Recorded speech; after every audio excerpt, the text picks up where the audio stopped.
Hello everyone, thanks ladies and gentlemen for joining us on this edition of The Inside on Equinoxe Television. We are broadcasting from Cameroon's economic capital, Douala. I am Bable Jonathan. We are sorry for the late start of the program is due to some reasons beyond our control. Thanks for staying with us in this edition of The Inside. We're going to be analyzing what has been qualified as another declaration of war on Anglophones by the President of the Republic of Cameroon, Paul Biya, in his end-of-year address to the nation. He said that if the separatist fighters continue on what he qualifies as the wrong way, there will be no other option but to fight them with the elements of the security and defense forces of the Republic of Cameroon, who have been deployed to the northwest and southwest regions of the country in their numbers for close to 3 years today, within the framework of the Anglophone crisis that has been pulling on, leaving several persons dead, hundreds of thousands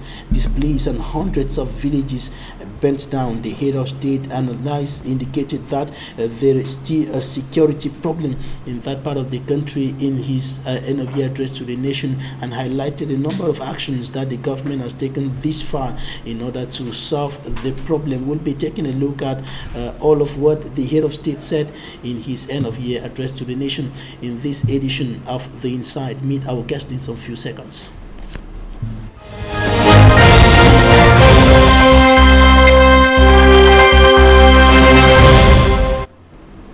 Thanks, ladies and gentlemen, for joining us on this edition of The Inside. We are receiving a diasporan from Germany. Dr. ETA is a member of the Cameroon Patriotic Diaspora Forum. Dr. ETA, welcome to the program. Thank you, Mr. Babila, for having me one more time. It's a great pleasure to be with you and with your televiewers.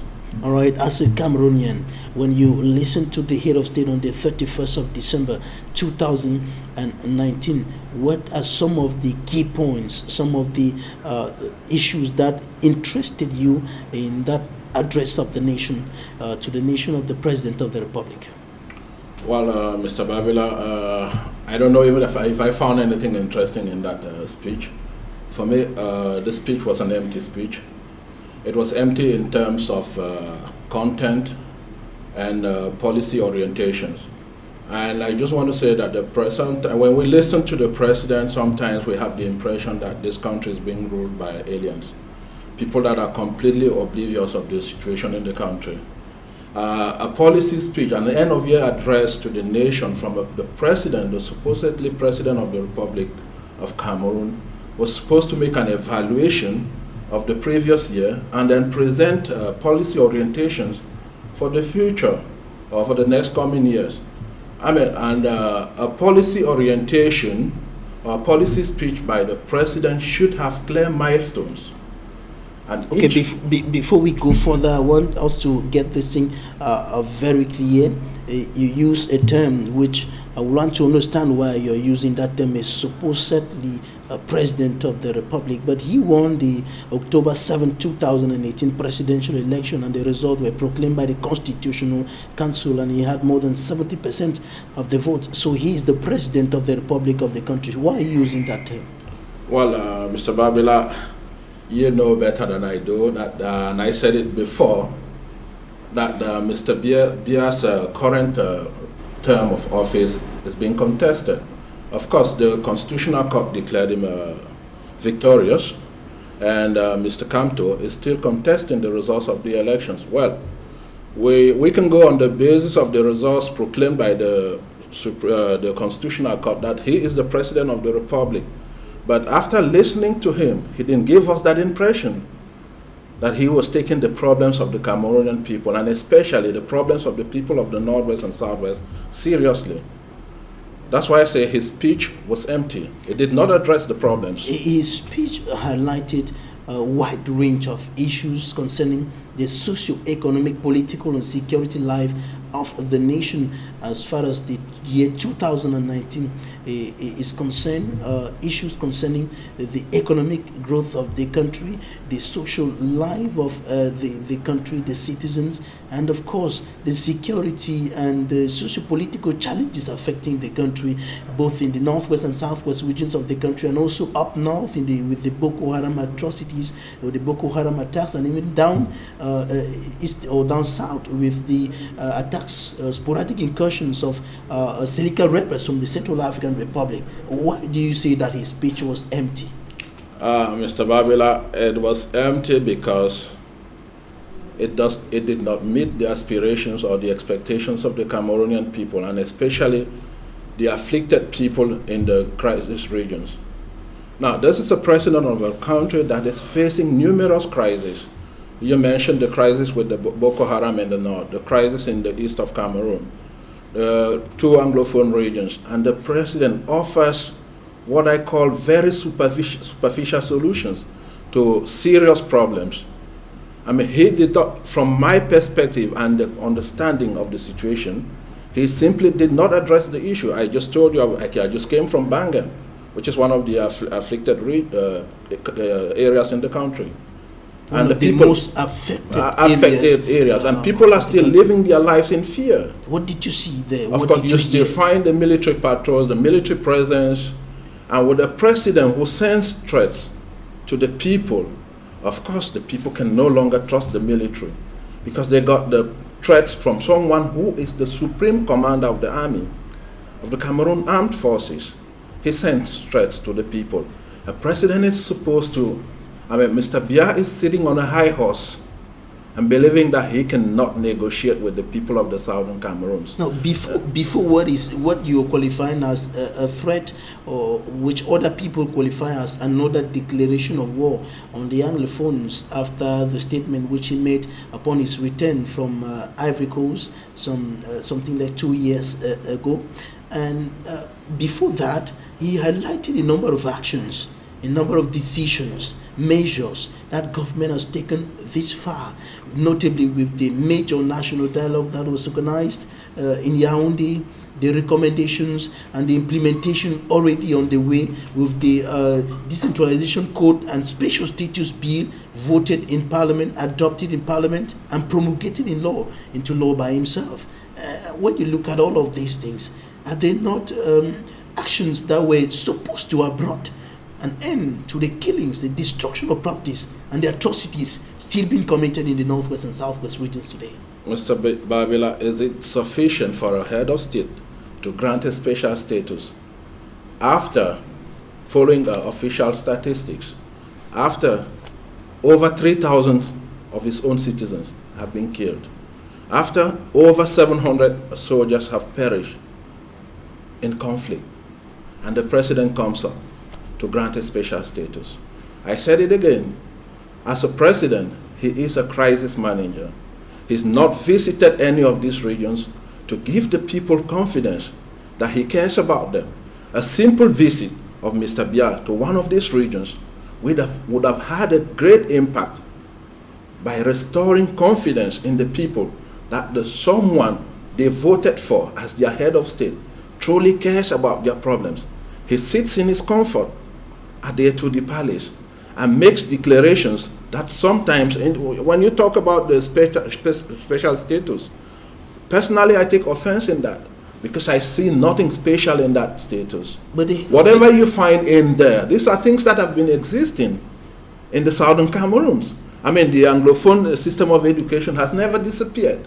The Anglophone judiciary system has never disappeared. The problem was it was being tampered with. There was a deliberate attempt by the government, by the authorities, to francophonize the Anglophone system of education or the Anglophone judiciary system. And so this is what brought about the resistance. Now, if you restore what was already existing and you tell them, I have given you a special status, I mean, that's a collective insult to the people, the English-speaking people of this country. But there's been a problem of autonomy, a problem of self-management, self-rule, which is a culture that the Anglophones inherited from the British who administered the former British Southern Cameroons to what is known as the indirect rule.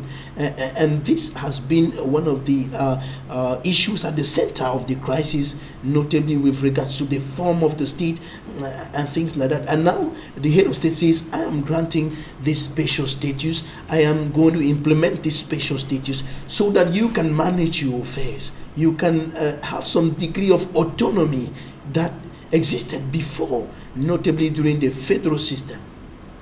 Yeah, when you say the head, I'm happy you said the head of state granted them a special status. That's not what the people are asking for. You didn't have 3,000 people were not killed, did not lose their lives to get a special status. We've not lost 700 soldiers to get a special status. Now, all of this is embodied in what he calls a decentralization. And I say it again, in a decentralization, sovereignty stays with the central government in Yaoundé. So the president has given it. He has given them a special status. He still retains the power to withdraw that special status when it becomes inconvenient for him. Even though that would have been different if they had gone in for a federation, because in a federation you have shared sovereignty between the central government and the decentralized organs. And this is inscribed in the Constitution. So it's not something that is granted by the president.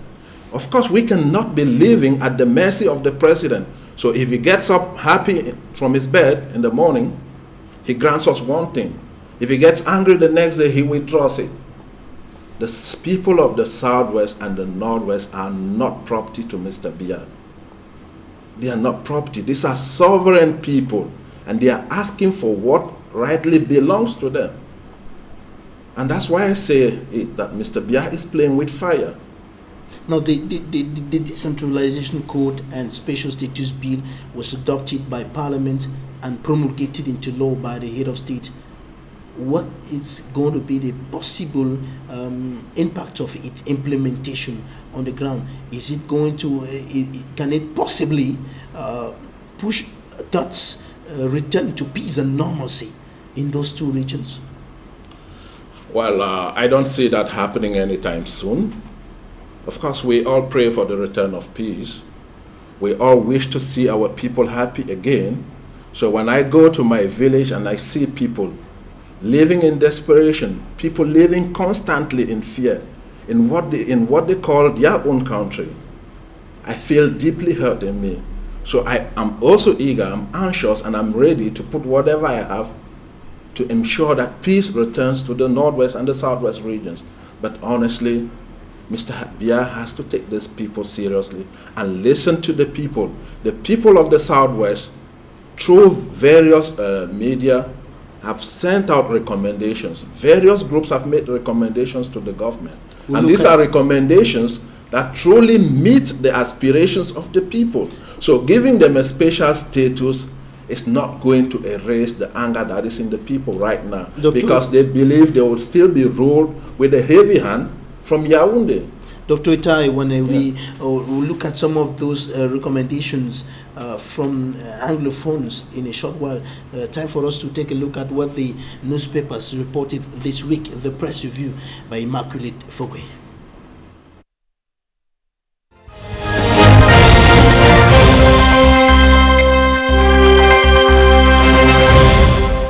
The median digs into President Paul Biya's end-of-year message to the nation.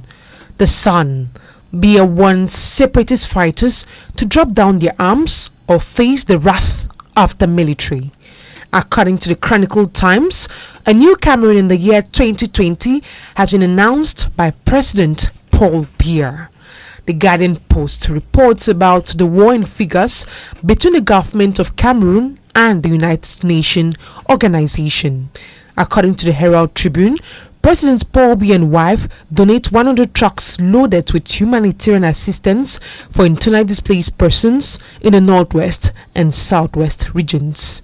The Horizon says President Paul Biya's humanitarian convoy gets to the Northwest and Southwest regions. According to the Watchdog Tribune, thousands of internally displaced persons in the northwest and southwest regions celebrate special gifts from the presidential couple with gratitude.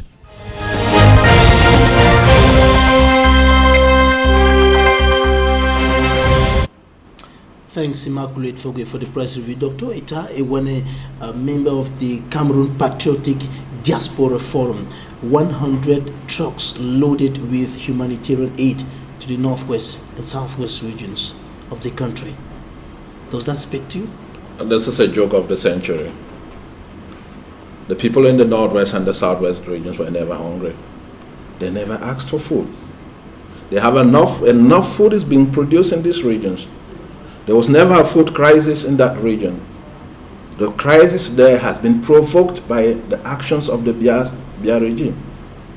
And so these people, people cannot be living in the bushes, and you are bringing humanitarian aid. How do you get the aid to the people in the bushes? But where do they sit? Where do they live to eat the food that Mr. Biya is offering them? But there are hundreds of thousands who are in need of humanitarian aid. Of course, humanitarian aid, one of the most essential needs of a human being, and one of the fundamental rights, is the right to own a house, to have an accommodation. These people had homes. These people are looking for their homes, and this is what the government should be offering them as the first and the most important priority. The government's priority should be to restore or to rebuild the burnt down villages. These people should have homes. You cannot be giving food to people who are living in the bushes. If you bring food, you bring mattresses. Where do they sleep with these things?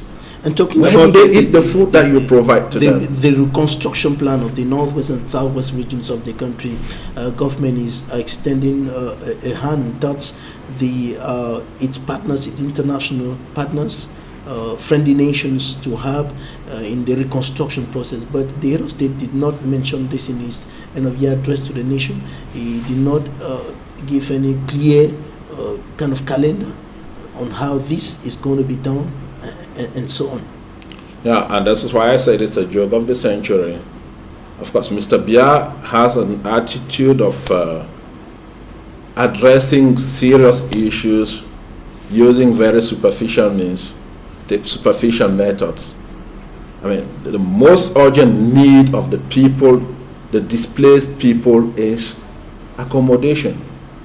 And if this was a president who takes the problems of his people seriously, he should have made that his number one priority.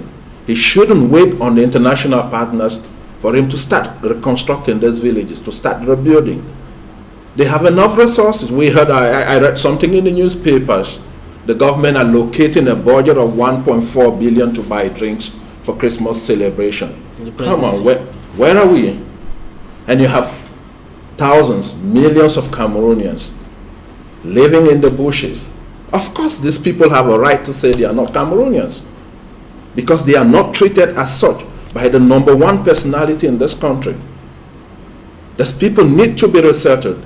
You have what they call the génie militaire, which has the ability to rebuild some of these villages. And like I said in another program before, if the government takes such measures, using the military to reconstruct these villages, it will have a double impact. The first will be the people will have their homes. The second will be the restoration of trust between the military and the civilian population.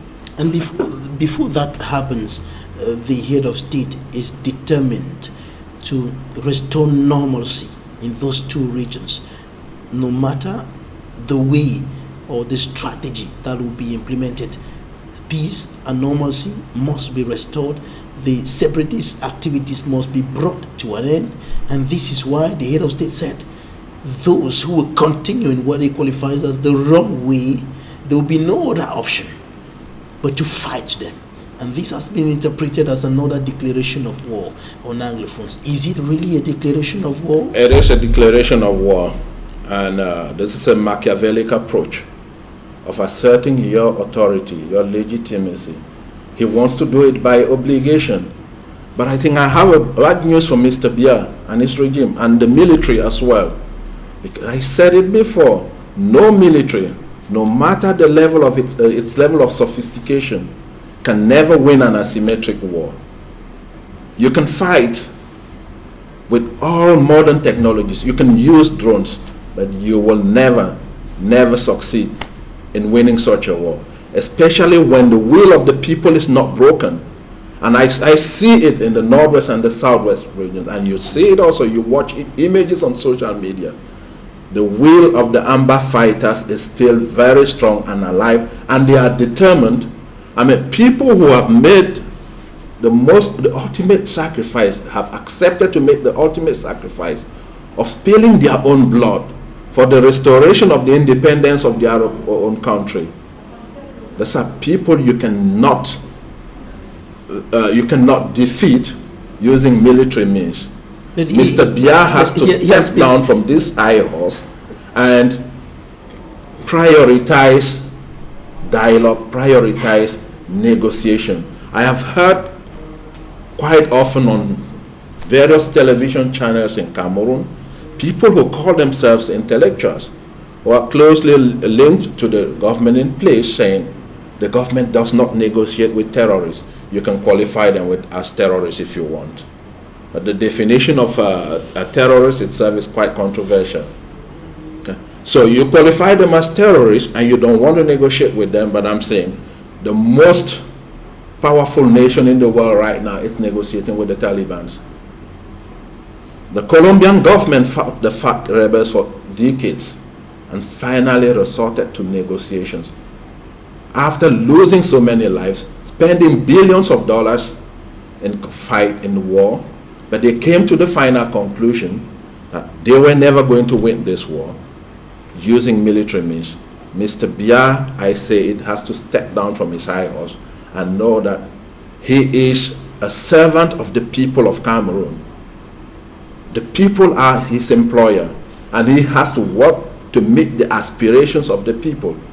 The people are simply seeking to live in better conditions, and he has the responsibility to establish an enabling environment in which each Cameroonian should feel comfortable to call themselves Cameroonian in this country. Collaborators of the head of state have been saying that the policy option of the head of state to solve this problem is not the military, but dialogue. The military is there to respond to the military component of the crisis. And so they think that the head of state has been using other strategies to put an end to the separatist activities by inviting them to drop their guns and come out of the bushes, by inviting them to go to the disarmament, demobilization and reintegration centers, DDR centers in Bamenda and in Boya, and be protected and be well treated and be reintegrated into the normal life trend. The process of their reintegration was recently launched in Bamenda and in Boya, but there are still many of them who are still in the bushes carrying their guns. Though some have gone to the DDR center, there are still many who are in the bushes. What should be done if they refuse to come out of the bushes? The government has to go beyond what it's doing right now by engaging the people in honest and serious dialogue. You say the military is there just to ensure that peace and order reigns. Of course, there are international norms and rules that guide military operations. What we see on the ground, especially as the police component is not involved in military operations, the international law, international humanitarian law, the international law of war is not respected. Of course, we have heard of cases of summary executions by the military, and you're aware of that. You can see that on social media. Now, when a military act like this, they cannot win the confidence of the people. Just the mere sight of a military elements in the Northwest and Southwest creates panic, and people start running into the bushes. This is not the role of the military. No, the government has been saying repeatedly that the military is professional. The military has been doing its job within the ambits of human rights norms and so on, respecting the laws of the land. And the president repeated this in his end of year address to the nation, congratulating them and giving them his support to continue with the efforts to restore normalcy in those two regions. Yeah, what do you expect from the regime, Mr. Babila? For them to go out and say their military is acting in an unprofessional manner. I mean, there have been reports from international NGOs. There have been reports from national NGOs. What's constantly rejected. Constantly rejected by the government. Of course, we saw it again in the northern part of Cameroon when mothers were summarily executed, carrying their babies on their back. And a so-called minister of the Republic went on TV live and said it was happening in Mali. I mean, from a diplomatic point of view, that was irresponsible, accusing a friendly nation. But what happened later? The same government admitted that they were carrying out investigations because the alleged assassins were members of the Cameroon Armed Forces. So this is a government that has no credibility. I don't know if there is any serious and honest Cameroonian that still believes in this government. Whatever members of this regime say, even if it's true, you have to think twice. So they have lost their credibility, and I can never believe whatever comes from the official sources. Right, Dr. When we go to take some interviews right now, I'll be back in some few minutes.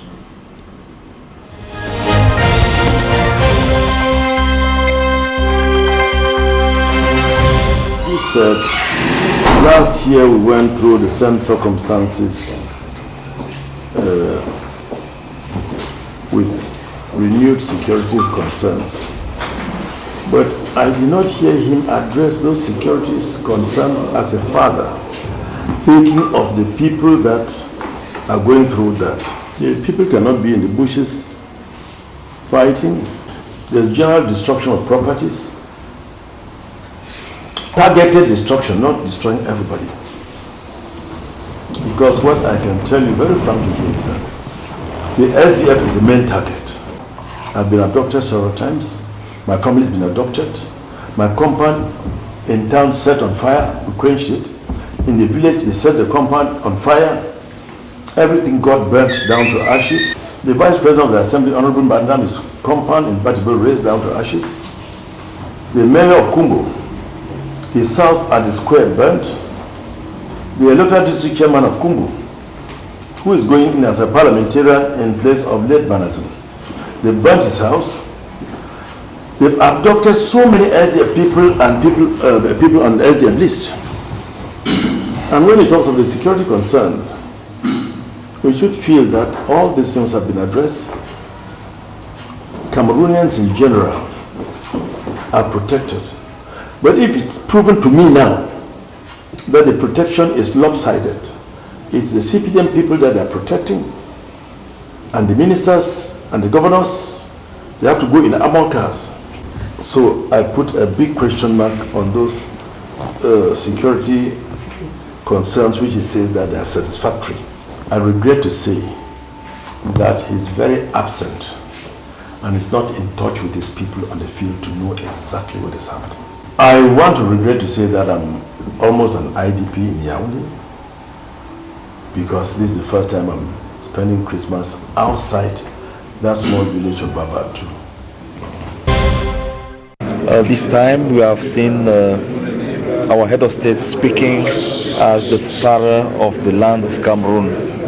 Speaking as a father, he has just given many advices. He has shown that he is following all the matters concerning our country.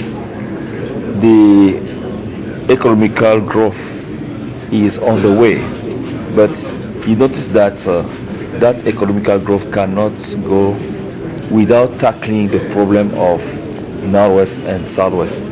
That's why he said that the major dialogue, national dialogue, has been organized, and he has taken measures concerning the recommendations of that major national dialogue.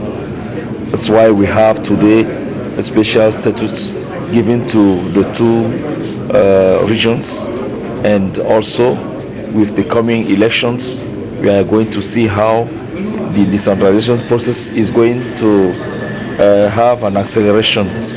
And we can also see that he has given advice for Cameroonians to take into account what can be considered like a democratic process, and he's asking people to be disciplined and to respect the results of the elections. And also, as far as our economical growth is concerned, he is asking everybody to make efforts so that the youth, the elders, everybody is involved to make a Cameroon to be a modern country. And despite all the attacks we have in our country, he is determined to assure security for this growth. Yes, from the message over there, I said we first observed that yes, the situation is getting more and more better in our regions, despite the difficulty we're still facing. The security forces, the administration, the traditional rulers, and the entire population has been able to improve on the situation in the region compared to last year at this present time. We can say that we are enjoying relative calm here in Bamenda in some areas in the region, even if we still have some hot spots where the security services are doing their best to bring back those spots to normal civil life. From the message of the head of state, it is hoped that since he has promised to put all to secure our region, we are going to enjoy a better year in 2020. Mr. Governor, can you... We are happy to know that head of state still sending the message to our compatriots, to our sisters and brothers and sisters who are still in the bushes to drop their arms and to come back to normalcy. He kind of in one way condemned only the extractions of the boys in the bushes, and he called them terrorists. And of course, he forgot actually to accept the fact that these boys went into the bushes for a cause. For him to come and slam them terrorists and, I mean, tarnishing their image, I think that it is something that is going to create much more tension in the Anglophone region than a solution to itself. And I just pray that in the coming days that Cameroon should experience peace, but I fear that this peace is going to be deferred. He hasn't delved into the matter the way people were expecting him to, you know, by way of solving the crisis totally. Secondly, the bill on bilingualism and multiculturalism that the president talked about has been flawed from the very beginning. When that bill was brought forth, lawyers went on a rampage and said if that bill was to be adopted, they were going to strike. They even went out in Bamenda. And what did we see? The bill was withdrawn, suspended temporarily, and later it was adopted, meaning that the provocation to the English-speaking people in this country is something that is crafted at a very high level. It is real. It's a provocation. It looks like somebody is saying that you Anglophones, you belong where we have kept you. Whether you like it or not, you are going to be there. And if we want it, we'll just change a little thing. I conclude by saying that whatever they call special status is a special status quo. Special status quo because nothing has changed. The decentralization law which itself has been adopted, gives the House of Chiefs and a regional assembly that doesn't legislate. It is the same thing. The DOs, the SDOs, the governors appointed by the government, they are still there. So nothing has changed. It's just from special status to special status quo. First of all, congratulate the population that are more and more collaborating with the administration, the traditional rulers, the political figures, and the security forces to improve on the security in the entire Northwest region. I want also to remobilize them to more than before collaborate and create a conducive environment for economic activities, social activities, cultural activities, sport activities to start in the Northwest region. I also ask them, like the head of state has said, we are in democracy, and in the democracy, the sovereign body is the people through election. When the people express themselves through electoral polls, people should obey the result of the election.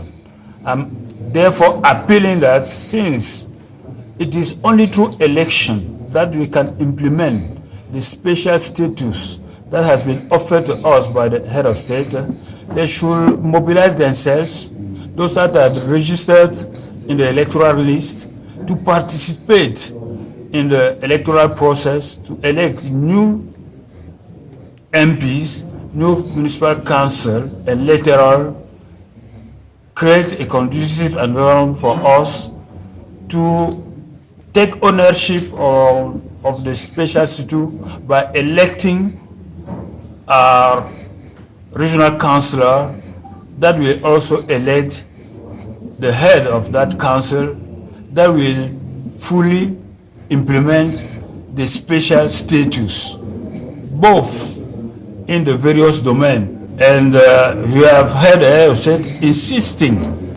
on that special status as far as education is concerned, as far as their traditional rulers are concerned, as far as bilingualism is concerned, since apart from the law on decentralization, some other laws has been voted and promulgated by the head of state to address the major concerns that were expressed by the Northwest population. I also prayed for peace, not just peace in the Anglophone region, peace in the world, peace in our mind. The Pope and the other religious leaders will be praying for peace in Assisi. So we also prayed for peace in our hearts, in our families, and above all in our region, in Cameroon. And as well, we also exhorted the Christians to follow the motherly attitude of the Blessed Virgin Mary. So we reflected on the motherhood of the Blessed Virgin Mary. We want to thank God that by the special grace, we are celebrating 1st of January, New Year Day, 2020. And as a tradition, we have decided to celebrate with the IDPs, the poor, the distressed. Every time, no service can go without us praying for the peace of our country. And because of the crisis we have in Anglophone Cameroon, the number of IDPs has increased. Those who are benefited has increased, even though the purchasing power has reduced. So we are praying and will continue to pray that peace should return so that the burden should be light. It's thanks to the plan that was put in place by the regional delegate for national security that we were able to assure and to secure Cameroonians in the littoral region since the 24th of December. You can see for yourself that it was not easy throughout the night, but you know, given the fact that we had a good security plan that was put in place, we were able to secure all those who were outside to celebrate this big day.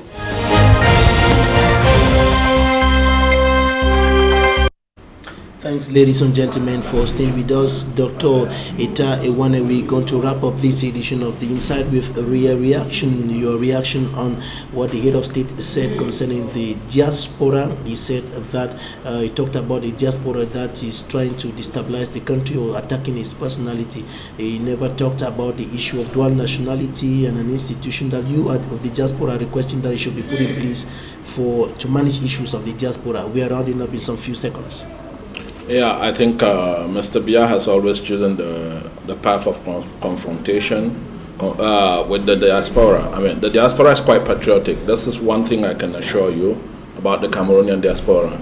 These are people who have a passion for their country, who do everything for their country. They do all their investments in Cameroon, and they have real concerns. In order for them to continue investing in Cameroon, they're asking for a dual nationality, which is a real concern of the diaspora. They're asking for a body that will manage the affairs of the diaspora. I mean, in other countries, in Mali, you have a whole ministry in charge of the diaspora affairs. These are things they're asking for in Cameroon that the government should put in place. And this is what we are also asking for at the CPD. The government should do something about that. Dr. ETA EKWAME, we are caught up by time.